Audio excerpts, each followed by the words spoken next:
Hello दोस्तों, मैं विक्की राठौर आप सभी को स्वागत करता हूं हमारे YouTube channel exam Kings classes में। जैसा कि आपको पता है कि मई के फर्स्ट वीक में एसएससी जीडी के फॉर्म ऑनलाइन होने जा रहे हैं, तो इसी को देखते हुए हम आपके लिए क्लासेस शुरू कर रहे हैं। तो आज हम हिंदी की क्लास लेके आए हैं, जिसमें हम हिंदी का एक बहुत ही अच्छा टॉपिक पढ़ेंगे। जो हमारा टॉपिक आज का है हिंदी तथा अन्य भाषाओं का विकास। तो सबसे पहले हम कॉन्सेप्ट वाइज पूरी तैयारी करेंगे एक एक सब्जेक्ट की, स्पेशली हिंदी की, क्योंकि हिंदी एसएससी जीडी में पूछी जाती है और इसका पोर्शन बराबर ही होता है सारे सब्जेक्टों के, और सबसे इजी होता है इसका पोर्शन।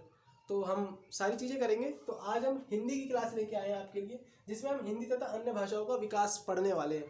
तो सबसे पहले हम एक भाषा पढ़ रहे हैं, तो हमें पता होना चाहिए भाषा कहते किसे हैं, भाषा होती क्या है। तो देखते हैं आज हम। देखिए, हिंदी तथा अन्य भाषाओं का विकास। तो भाषा होती क्या है? भाषा भाषा ये हमारा आज का टॉपिक है। ओके दोस्तों, तो सबसे पहले हम पढ़ेंगे भाषा होती क्या है। भाषा एक ऐसा माध्यम, ऐसा साधन है जिसके द्वारा हम अपनी बात किसी को कह पाते हैं। तो अगर इसको सरल रूप से समझे तो भाषा केवल हमारे लिए एक माध्यम है अपनी बात को किसी दूसरे व्यक्ति तक पहुंचाने के लिए। ओके दोस्तों, तो इसकी डेफिनेशन सबसे पहले हम पढ़ के आ रहे हैं, तो इसकी डेफिनेशन हमें पता होनी चाहिए। तो हम पूरे इसको हिंदी भाषा के पूरे कालक्रम को सही से देखेंगे, पढ़ेंगे इसको। तो देखते हैं हिंदी कौन से भाषा परिवार की भाषा है। तो हिंदी भारोपीय भाषा परिवार की भाषा है। इसे इंडो आर्य भी कहते हैं। तो लगभग भारत में 4 से 5 भाषाएं पाई जाती हैं, 4 से 5 भाषा परिवार पाए जाते हैं। इसमें सबसे इम्पोर्टेंट हमारा भारोपीय भाषा परिवार है। इसके अंदर कौन कौन सी भाषाएं आती हैं? इसके अंदर हमारी हिंदी आती है, मराठी, राजस्थानी, पंजाबी। ये हमारी 4 महत्वपूर्ण भाषाएं आती हैं भारोपीय भाषा परिवार में।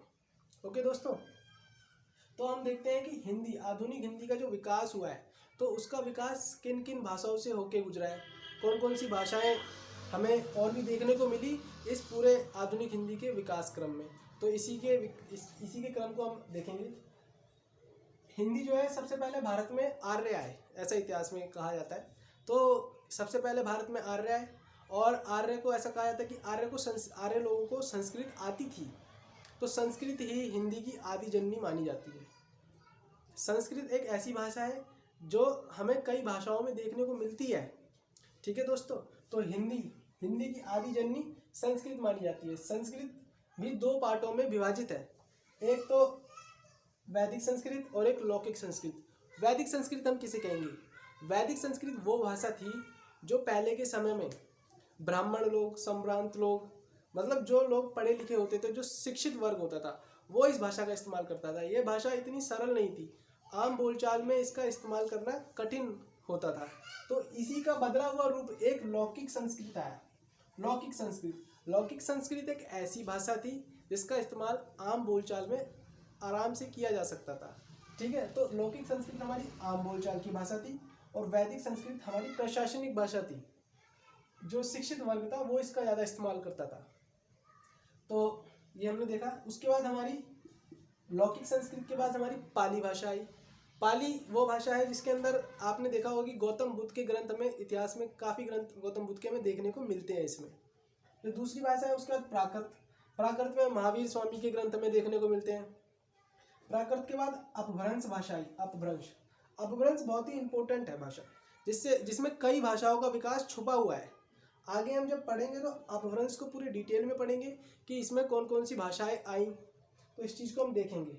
अपभ्रंश का ही बदला हुआ रूप ये हमारा अभट्ट भाषा है। अभट्ट भाषा को हिंदी में संक्रमणकालीन युग के नाम से जाना जाता है।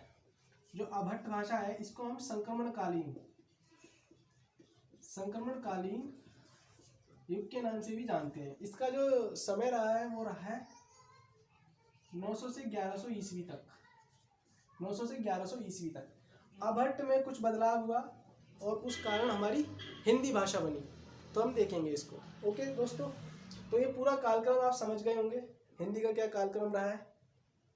अब ये तो पूरा स्ट्रक्चर था भाषा का कि हिंदी के विकास में कौन कौन सी भाषाओं का योगदान रहा है। तो अब हम देखेंगे हिंदी का जो विकास हुआ है, तो इसका क्या मतलब टाइम पीरियड रहा है, क्या मतलब इसकी जो डेट्स हैं इंपॉर्टेंट वो रही हैं। तो हिंदी का विकास, आधुनिक हिंदी का विकास लगभग 300 वर्षों में हुआ है। जो हिंदी का इतिहास है वो कम से कम 300 वर्षों का है, और आज भी हिंदी का विकास हो ही रहा है।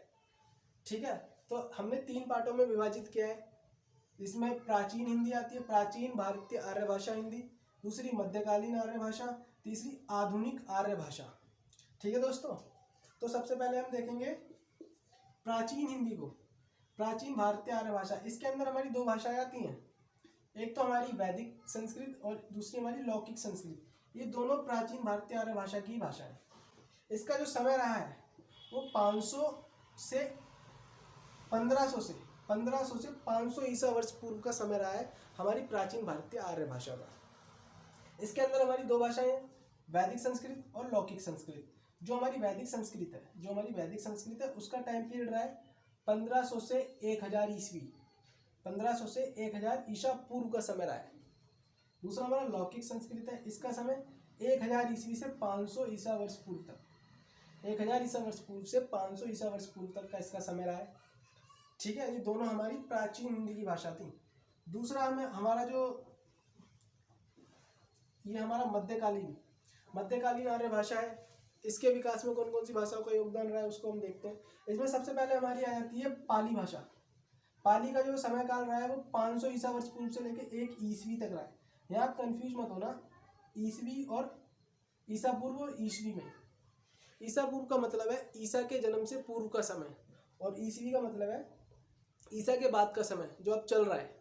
ओके दोस्तों, पाली के बाद हमारी प्राकृत आई।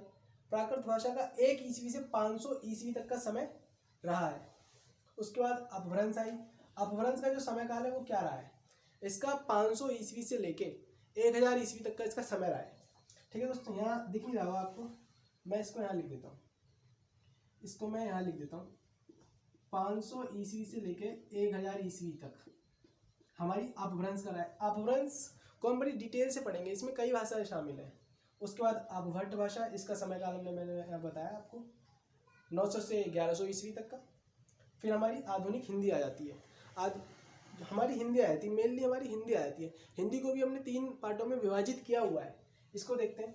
जो हमारी आधुनिक आर्य भाषा है इसके अंदर हमारी हिंदी आती है। इसका समय काल 900 से 1100 ईस्वी, नहीं, ये आपको ये 900 से 1100 ईस्वी तक नहीं है,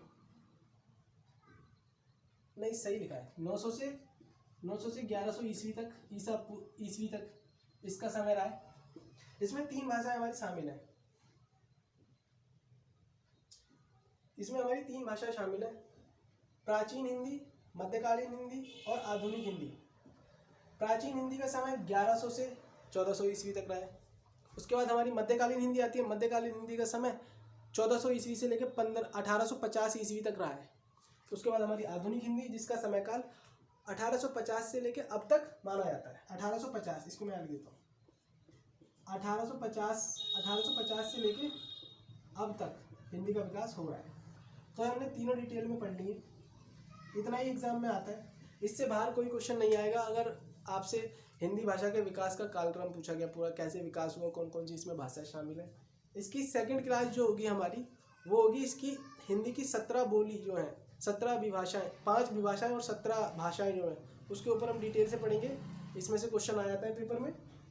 आज केवल मैंने आपको ये समझा दिया कि विकास क्रम क्या रहा है हिंदी का। अगर आपको स्क्रीनशॉट लेना है तो आप ले सकते हैं। ठीक है दोस्तों, तो ये टॉपिक हमारा कंप्लीट होता है। ये हिंदी का पूरा कालक्रम का पूरा निचोड़ है, बड़ी आसानी से आप इसको पढ़ सकते हैं। ठीक है ना, 10 से 15 मिनट में आप इस पूरे पोर्शन को अच्छे से कवर कर सकते हैं और इसमें से क्वेश्चन बन ही जाता है। ठीक है दोस्तों, और ये क्लास आपकी SSC GD, UP PET और UP के अदर्स एग्जाम के लिए काफ़ी इंपॉर्टेंट रहने वाली है। तो हमारे चैनल को दोस्तों सब्सक्राइब जरूर कीजिए और शेयर, सबसे इंपॉर्टेंट बात, शेयर जरूर कीजिए। हम आपके लिए ऐसी अच्छी अच्छी क्लासें लेके आते रहेंगे। ठीक है दोस्तों, तो शेयर करना ना भूलिए और सब्सक्राइब जरूर दबा दीजिए। Thank you.